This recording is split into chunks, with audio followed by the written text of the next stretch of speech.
Hello, back with another social social anxiety study video. This is another one from Barbara Hffrnn.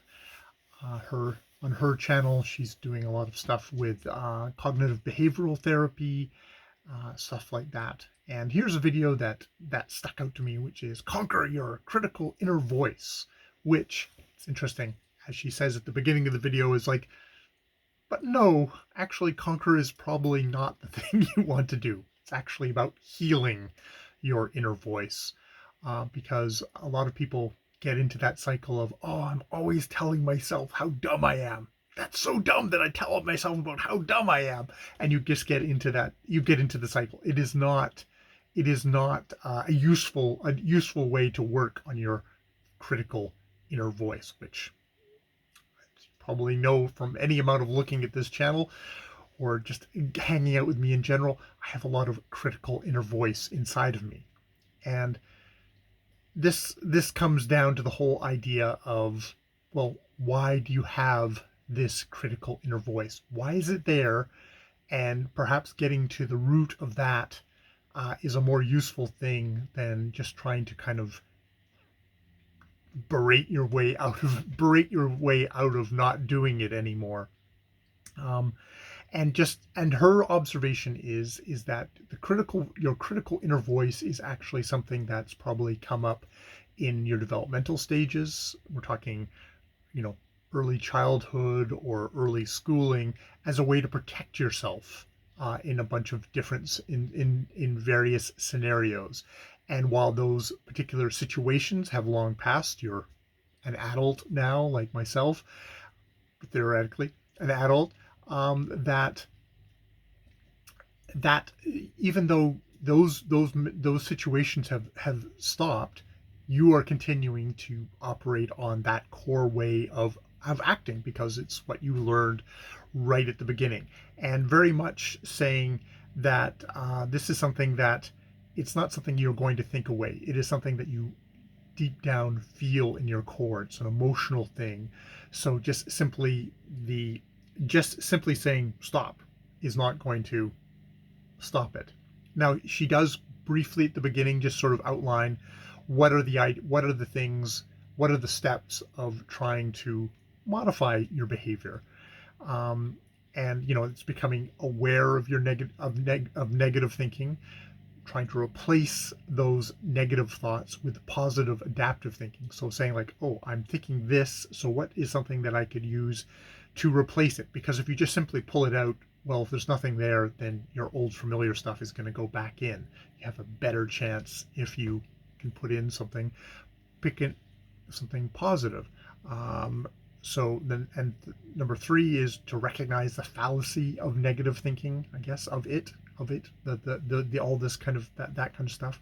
And then finally, it's like practice speaking to yourself as you would to a friend, as a supportive good friend would talk to you, someone who's truly in your corner. And if if the voice in your head can't really be in your corner, who can be? So she does kind of very briefly outline that, but the purpose of this video is to try and move you away from the idea, which I think is the idea I have myself. It's like, I need to stop doing this, is to conquer it. That sounds like a really active, macho thing to do, is conquer that inner voice. But actually, if it's coming from a place of hurt, just yelling at it is just going to make it feel more hurt and more unsafe and just entrench it more.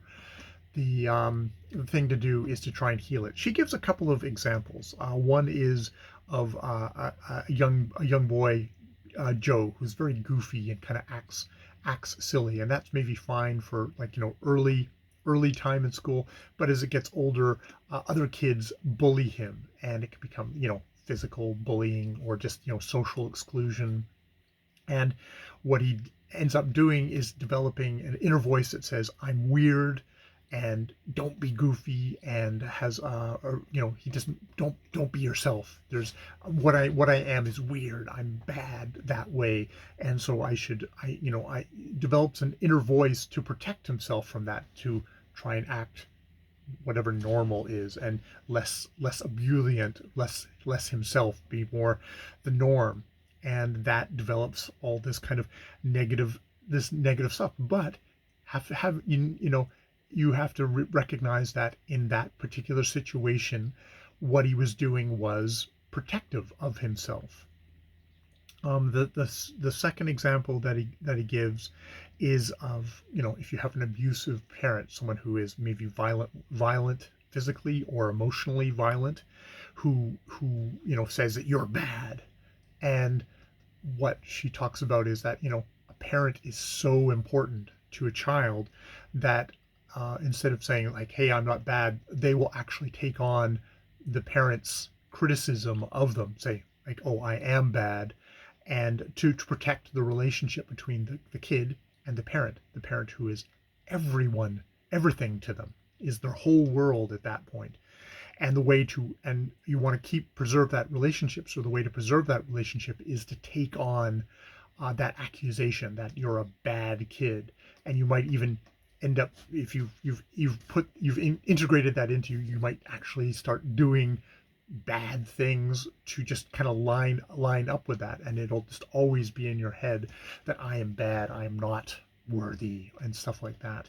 But so to recognize that these behaviors come out of these thoughts come out of an adapting to a situation earlier in your life, and they kept you safe. They protected your relationship with your parent. They maybe made sure that you're like, oh, I'm bad. All this negative self-talk was a way of coping, of surviving the chaotic situation with a parent, which I can sympathize with.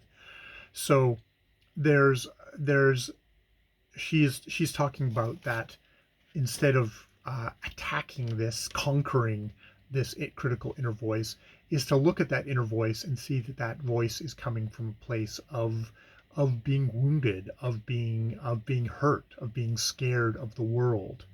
As a and a kind of a there's a child there. There's a hurt younger version of yourself in that is still you're still carrying around, and to have compassion for that, to figure out how to make that feel safe, and say like to go, hey, you know okay, I've got you. I'm the adult in this situation, and if we're ever in that kind of situation, I can get you out.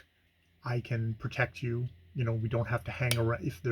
If I was online and I came into there's a group of people who are being mean, abusive, I can just simply click away from that and not be a part of that. That doesn't have to be something that's going to thing. Same thing if I had a work situation or for a relationship. I'm an adult now. You can protect yourself in that situation, and there's a kind of a healing thing there.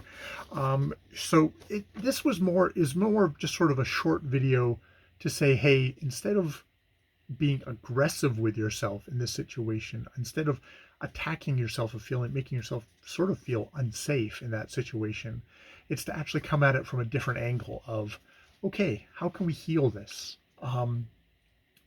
Compassion, softening, versus, oh, I'm going to be rigid and strong. It's like, no, softening, relaxing, listening, being open, and kind of getting to the hurt there, and helping with the hurt, because helping with the hurt there might actually be a good thing. Now, she does also come back to kind of cognitive behavioral therapy stuff of identifying what are negative thoughts. And it's like, but if you come at it like, oh, I have this negative thought, I'm bad, well then, how, coming in from a stance, kind of an attitude of, compassion, of being kind to yourself, is probably going to be a far more effective way to find the ways to counteract that, to say, oh, you're being mean to yourself there.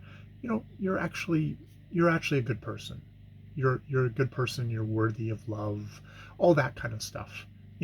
Coming at it from a more, that kindness, being kind to yourself, is a powerful thing.